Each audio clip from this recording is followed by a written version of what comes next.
Flor Misrachi pregunta, hoy con René Quevedo, ingeniero experto en generación de empleos. Bienvenido, ingeniero. ¿Cómo el gobierno está generando empleos formales?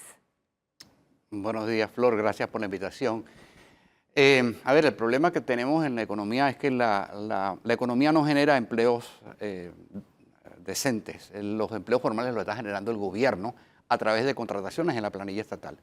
De hecho, en los últimos 10 años perdimos 26.000 empleos asalariados del sector privado, pero generamos 77.000 nuevos funcionarios y 214.000 nuevos informales. O sea, la economía genera principalmente empleo informal y el Estado está interviniendo y es una contradicción porque quien está generando los empleos formales es el Estado a través de contrataciones en la planilla estatal con dinero prestado.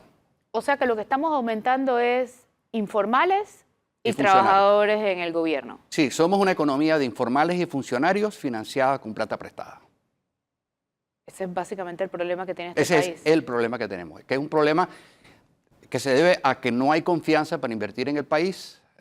Al no haber confianza, no hay inversión privada. Al no haber inversión privada, no se generan empleos formales del sector privado. Y las 3/4 partes son temporales y tenemos este desbalance. De hecho, se ha mantenido durante la pandemia. Entre el 2019 y el 2023 se perdieron 20.000 empleos formales del sector privado y se generaron 36.000 funcionarios y casi 50.000 informales. O sea que es un problema recurrente. La economía no está generando empleos de calidad. ¿Cómo tendría que hacerlo? Bueno, primero tiene que haber confianza para invertir en el país. Lamentablemente, la generación de empleos formales tiene que ver con la sostenibilidad de la demanda, por encima de cualquier otra cosa. Si yo no confío que me va a ir bien en un negocio, yo no voy a invertir ni que me regalen la plata. Entonces creo que es ahí donde tenemos el problema. Por las razones que sea, hemos creado un entorno incierto para la inversión privada. Reglas claras, el tema de la burocracia, el tema de la institucionalidad, etcétera, etcétera. Todos estos efectos dan como consecuencia de que no hay inversión privada y si no hay inversiones, no hay contrataciones. Sin inversión privada seguiremos generando informales, que es básicamente lo que está generando hoy la economía.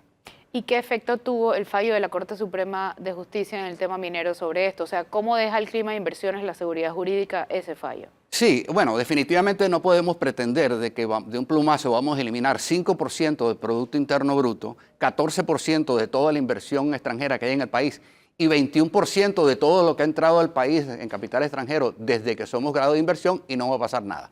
Creo que va a haber un impacto importante, definitivamente hay un impacto importante en el empleo, particularmente en el empleo inducido, en el comercio. Yo obviamente espero, ya el comercio ha venido contrayéndose.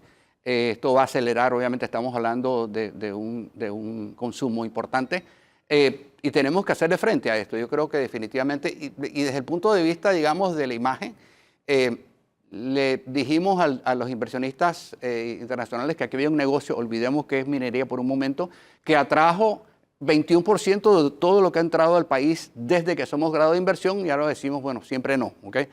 Hay un tema de credibilidad, va a ser complicado, digamos, poder atraer inversión extranjera. Tenemos que hacerlo. Ya Panamá había venido perdiendo atractivo para la inversión extranjera. Hace 10 años éramos uno de los destinos favoritos. Sin embargo, en junio, un informe de KPMG nos ubica en el puesto número 9 en atractivo para la inversión extranjera, inclusive por debajo de Argentina. Entonces creo que va a haber un proceso de rescatar esa imagen. No olvidemos que esa es la mayor inversión extranjera en la historia. Pero sobre todo necesitamos atraer inversión hacia aquellos sectores que generan la mayoría de los empleos. Comercio, construcción, turismo, industria, logística y otras actividades de servicio que generan principalmente empleo informal. Y generan empleo informal porque esos sectores dejaron de ser atractivos para la inversión privada. Y al no haber inversión privada no hay generación de empleo formal. Entonces creo que es importante generar confianza y para poder generar confianza tenemos que ser predecibles y es allí realmente donde tenemos que trabajar y no es un asunto del gobierno solamente, definitivamente todos tenemos que ponernos de acuerdo en el tipo de país que queremos. No podemos construir un país destruyéndolo, tenemos que ponernos de acuerdo en los sectores que vamos a desarrollar y sobre esa base educar a nuestra gente, crear realmente los procedimientos, tiene que ser de alguna manera, el gobierno tiene que facilitar hacer negocios acá. Lamentablemente, el gobierno ha venido, digamos, interviniendo. La planilla estatal y los subsidios son el refugio de quien no encuentra empleo en una economía que no está generando empleos de calidad y ciertamente sostenible. Y esto es algo, lamentablemente, que estamos haciendo a través de préstamos, lo cual no es sostenible. Es un tema que tenemos que abordar. 30% de los empleos son en el gobierno. Los empleos formales, el 30% está Correcto. como funcionario. Sí. ¿Cuál es la consecuencia de eso primero? Y segundo, ¿de cuánto debería ser ese porcentaje? Bueno, es difícil poder, digamos, arribar a un número, pero obviamente tenemos una planilla estatal abultada, sobredimensionada, que ha crecido en una proporción mayor a lo que ha crecido el empleo formal en el sector privado. El sector privado tiene que ser el mayor generador de empleo. Lamentablemente esto se traduce en una serie de trámites innecesarios, burocracia, discrecionalidad por parte de funcionarios, que se presta para coimas, ¿okay? Y lamentablemente son temas que tienen que abordarse. Eso crea demoras. Tenemos que ser un país atractivo para invertir, y no solamente inversión extranjera, inversión privada nacional. Lamentablemente nuestro sector privado nacional está descapitalizado. 2 de cada 3 trabajadores en el país son informales o trabajan en empresas de menos de 10 trabajadores. Realmente el microempresario es el motor del empleo. Entonces tenemos que hacer fácil hacer negocios acá, 1, y 2, que los informales y los pequeños empresarios puedan crecer. ¿Y qué va a pasar con el cierre de la mina? ¿Cuánto se espera que aumente el desempleo con o sin estos trabajos, más bien? Sí, va a haber un impacto importante. Definitivamente yo estimaría, no sé si el 1% de aumento. Estamos en 7.4% de desempleo. Lo que pasa es que, insisto, hoy tenemos, versus antes de la pandemia, tenemos 20.000 asalariados privados menos y 36.000 informales más. 36.000 funcionarios más. Esto va a aumentar, sí, pero va a aumentar también la informalidad, obviamente, porque el efecto que esto va a tener va a ser en otros sectores. El empleo inducido, se habla de 7.000 empleos directos, pero son entre empleos directos, indirectos e inducidos son como 40.000. En el comercio, yo anticipo un impacto importante en el comercio que ya venía reduciéndose. De hecho, ha habido una desaceleración, pero es algo que tenemos que enfrentar, algo que debemos superar. Me preocupa que obviamente nosotros necesitamos, veo una preocupación más de buscar culpables que de encontrar soluciones a un problema que no entendemos. ¿Okay? Si no hay inversión privada, no habrá generación de empleos de calidad, y ese es exactamente el problema. Sin inversión privada, seguiremos generando informales. La informalidad, el que es informal, ¿decide serlo por conveniencia, por falta de oportunidades o por qué? Bueno, primero que hay una estigmatización mediática de lo que es la informalidad. A ver, ¿quiénes son los informales? Y esos son criterios de la OIT.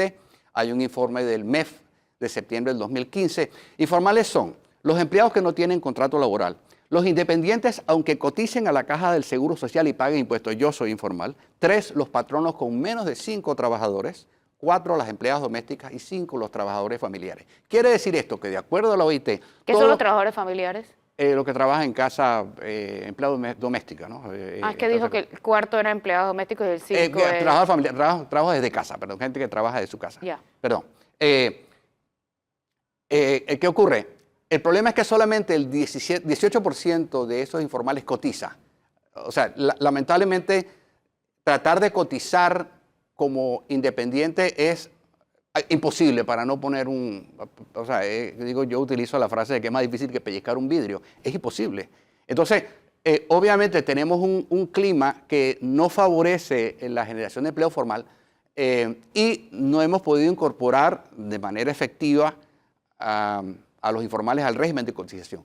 Entonces creo que tenemos que trabajar en 2 vías. No vamos a generar empleo formal si no hay confianza para invertir en el país. Y por otro lado, tenemos que simplificar los mecanismos a través de los cuales los informales cotizan. Es realmente un mecanismo sumamente engorroso. Entonces, desde ese punto de vista, yo anticipo un aumento de la informalidad. Ahora, insisto, lamentablemente se le da una connotación cuasi delictiva a la informalidad, lo cual no es cierto. Es como la palabra nini, ¿ok? Se habla del nini casi como un delincuente, pero las 3/4 partes de los ninis son mujeres, ¿ok? Entonces, y yo creo que es cuestión de realmente tenemos que promover la confianza, tenemos que eliminar burocracia. Yo le pregunto a cualquier empresario, Y una de las cosas es, hay demasiada burocracia, demasiado trámite innecesario, esto genera demoras y obviamente abre las posibilidades para la discrecionalidad de los funcionarios y las coimas. Tenemos que digitalizar todo lo que son los trámites, hacerlos predecibles. Y debe haber un esfuerzo muy grande para digitalizar todo lo que son los trámites del Estado y una reducción significativa del tamaño del Estado. ¿Okay? Bueno, vamos a un cambio, ya volvemos. Esto es Flor Misrachi Pregunta, hoy con el experto en empleos, René Quevedo.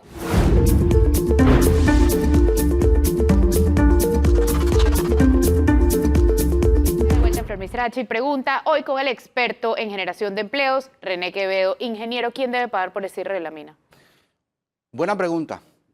Parte del problema es que con el fallo de la manera como se instrumentó no se definió. ¿Okay? Tiene que ver, para mí obviamente, tiene que ver algún tipo de acercamiento con la empresa. Entiendo que el gobierno está también buscando otras opciones, pero la pregunta es entonces de dónde saldría esa plata, que estamos hablando de por lo menos 800 o 1.000 millones de dólares a lo largo de un periodo de, qué sé yo, probablemente 10 años.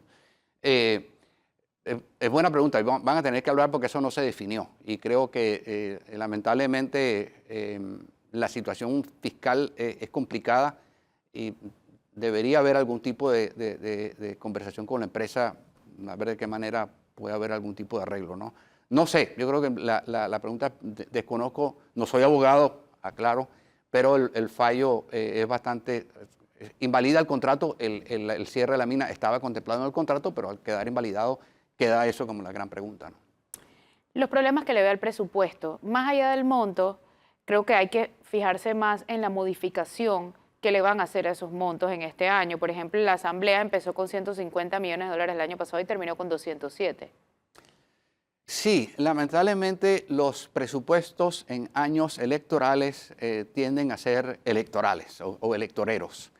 Y me preocupa sobre la base de lo que dije anteriormente, que es el Estado el que está generando los empleos formales en la economía a través de contrataciones en la planilla estatal. Y entonces esto lamentablemente se va a tratar de buscar efectismo, más no necesariamente efectividad, con fines fundamentalmente electorales. Y esto, digamos, me preocupa, no es que lo vaya a hacer este gobierno, es que prácticamente lo han hecho todos los gobiernos. Y lo que hace es, lejos de fomentar la confianza que necesitamos en el clima de inversiones, estamos más bien creando más incertidumbre. Y mientras haya incertidumbre, no habrá ese clima para la inversión privada, ¿no? ¿Cómo repercute que ahora todas las entidades gubernamentales, 17 ministerios y más de 50 entidades, además de los ministerios, tengan que pasar por presupuesto para los traslados de partida hasta de $1, cuando antes era de 200.000 para arriba? Sí, a ver, buena pregunta. Me parece, obviamente, primero, para mí, si me preguntan, el Estado es demasiado grande. Yo creo que tiene que haber una reducción importante del tamaño del Estado, incluyendo de ministerios. Uno. Dos, el afán de controlar, digamos, microgerenciar los presupuestos, lamentablemente siempre trae problemas de control. Y yo creo que tiene que haber autonomía. Lamentablemente me parece que es una movida en el momento equivocado. Creo que debe haber autonomía por parte de las organizaciones. Sin embargo, yo creo que el parte del problema que tenemos es que no hay confianza en la capacidad de ejecución de las diferentes entidades, pero pretender controlar desde un solo sitio todos los movimientos genera demora y problemas de control. Entonces creo que definitivamente no me parece lo más adecuado. Pudiera entender que tiene un fin más bien político, desconozco, insisto, las razones, pero creo que el efecto no va a ser el que se pretende lograr. Hay otras cosas que pasaron en el presupuesto. ¿Cómo se justifica, por ejemplo, que le hayan aumentado el presupuesto a alcaldes y representantes en gastos de representación y hayan eliminado la prohibición de aumentos de salario en este año? Sí, volvemos al tema, ¿no? O sea, los criterios que se están utilizando para ese tipo de decisiones, insisto, en un momento donde tenemos nuestro gasto público está inflado y en ese tipo de situación, este tipo de movimientos, insisto, desconozco el razonamiento, pero me pareciera que obedecen más bien a criterios de tipo político, con el mayor de los respetos. La discrecionalidad, lamentablemente, a veces se manifiesta en este tipo de acciones para dar mayor, digamos, valga la redundancia, discrecionalidad con fines políticos. O sea, no olvidemos que todas estas cosas se están haciendo, a mi criterio, salvo que haya alguien me pueda justificar de otra manera, con un objetivo electoral, con el mayor de los respetos. Creo que lamentablemente en este momento tenemos que fortalecer los procesos, simplificarlos y los controles hacerlos en los diseños de los sistemas, no pretender que haya una instancia que controle a otra, ¿no? Como fuente de empleo, los emprendimientos, lo bueno, lo malo y lo feo, hablábamos de los informales, vamos al emprendimiento. Bueno, empezando que el emprendimiento ha sido, es y seguirá siendo el motor del empleo, ¿okay? Volvemos al tema, la economía no está generando empleos de calidad. Hoy tenemos 26.000 menos asalariados privados menos que hace 10 años. El tema está en que los emprendimientos son por definición informales, ¿okay? Como dije antes. Entonces creo que uno de los objetivos que tiene que haber es el fortalecimiento de los emprendimientos. El futuro, particularmente de los jóvenes, el futuro laboral de los jóvenes está en emprendimientos y eso hay que fortalecerlo. Los emprendimientos son el motor del empleo. Lamentablemente el emprendedor, la diferencia entre el emprendedor y el asalariado es quién asume el riesgo. El emprendedor tiene que lidiar con la incertidumbre. Los empleos asalariados son una especie en extinción. Prácticamente la tendencia hacia los emprendimientos es mundial y obviamente muy acelerados por la tecnología. El futuro de Panamá depende de nuestra capacidad para emprender y depende de nuestra capacidad para construir, particularmente sobre las ideas de los demás, ¿no?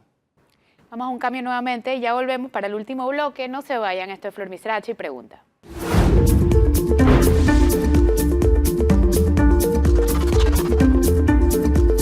De vuelta en Flor Misrachi Pregunta, hoy con el ingeniero experto en generación de empleos, René Quevedo. Ingeniero, ¿factura electrónica para los profesionales independientes hará más difícil el trabajo? De inicio sí, sin embargo creo que es algo a lo que habrá que adaptarse. Todo cambio, como dicen, implica un cierto trauma. Como dicen, toda mejora implica cambio, pero no todo cambio implica mejora. En la medida de que esto se venda bien, se pueda de alguna manera haya un proceso y no se quiera imponer como un acto, creo que definitivamente habrá posibilidades de que eso tenga éxito en un tiempo prudencial. No lo veo de inmediato porque creo que falta mucha información. Hay jóvenes que dicen, por primera vez me quiero ir de Panamá. Por otro lado, porque no tienen oportunidades, ¿cierto? Pero por otro lado, los expertos en reclutamiento de empleos dicen, pero es que no quieren trabajar. Pero entonces vuelven y dicen los jóvenes, pero es que me exigen experiencia. O sea, sí. Como dicen, ni sí ni no, sino todo lo contrario. Lo que dicen es verdad. Es decir, a ver, la economía dejó de generar vacantes. Entre el 2017 y el 2022,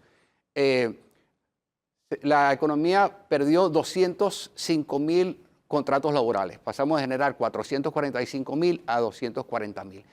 Y la población económicamente activa aumentó en 147.000 personas. Quiere decir esto, que el año pasado había 352.000 personas buscando empleo digno y no lo encontraron. Esto se mantiene ahora en el 2023.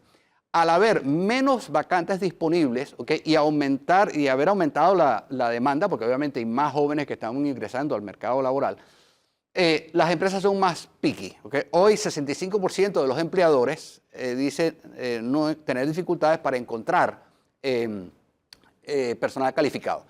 Entonces, definitivamente necesitamos crear las oportunidades, los espacios a través de, por ejemplo, pasantías, que creo que es el camino.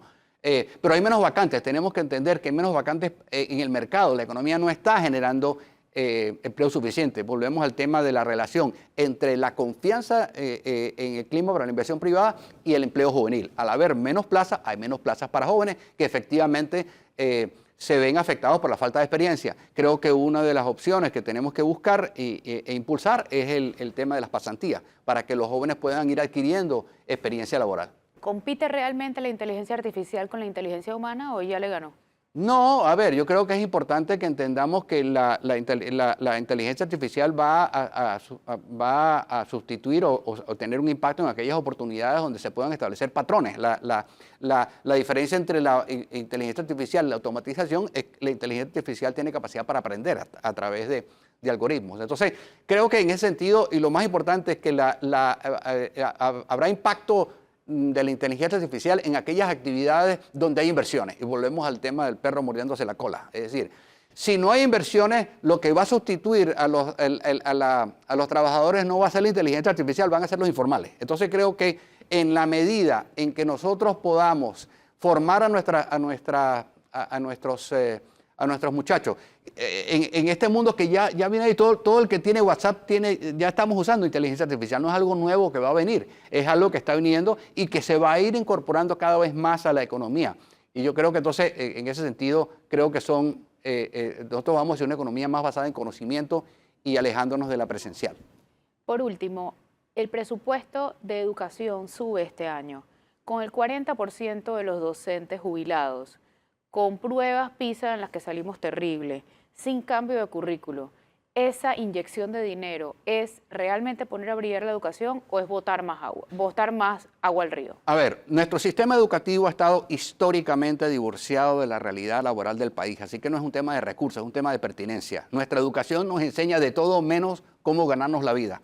Y ya estamos viendo que los jóvenes cada vez más rápido están yendo a buscar trabajo. Entonces creo que en la medida en que nosotros podamos trabajar pertinencia, ¿ok?, y recursos, definitivamente estaremos bien. Pero el problema es que nuestro sistema educativo y el sector productivo no se hablan. Mal puedo yo saber lo que tú necesitas si yo no te hablo. Entonces creo que en ese sentido yo espero que podamos realmente establecer un mecanismo de diálogo para poder alinear nuestro sistema educativo con lo que el sector productivo requiere.